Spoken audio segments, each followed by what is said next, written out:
کوردستانەکەم بە تایبەت لە فەرماندە و پێشمەرگەکانی لیوای سێ و لە سەرجەم پێشمەرگە و فەرماندەکانی مەحوەری یەک و لە کۆی هێزی پێشمەرگەی کوردستان و دەستی کە سوکاری شەهیدان ماچەکەم سڵاو لە کەمەندامانەی کە لەم جەبهانە کەمەندان بوون و کەمەندانی سەنگەرن لە پێشمەرگە دێرینەکان کە ئیمڕۆیان بۆ ئێمە دروست کردووە.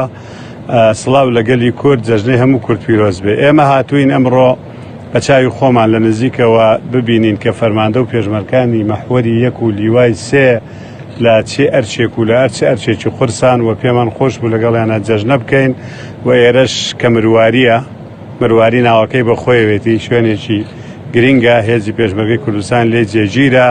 دیارە ئەم هێزە لەم ناوەیە بۆ ئەوەی نهێڵن مەفارزەکانی داعش ئەو گروپانەی کە هەیەە بەم ناوەیە دزە بکەن بێن شتی مەسەلەن تەخریب بکەن لە مەنتیقەکەیە خەڵکێک شەهید بکەن خەڵکێ بفرێنن. ئەم هێزە ئەرکەکەیان زۆر زۆر گەورە و گرانە مەنتیقەکە مەنتیقەی فراوانە.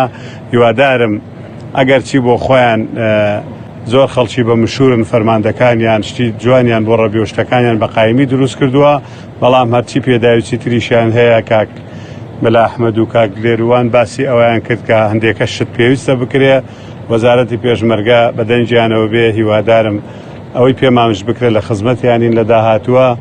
من هەرەوەندەم پێیان بڵێم دەستیان خۆش بێ و سەربەرزین پێتان.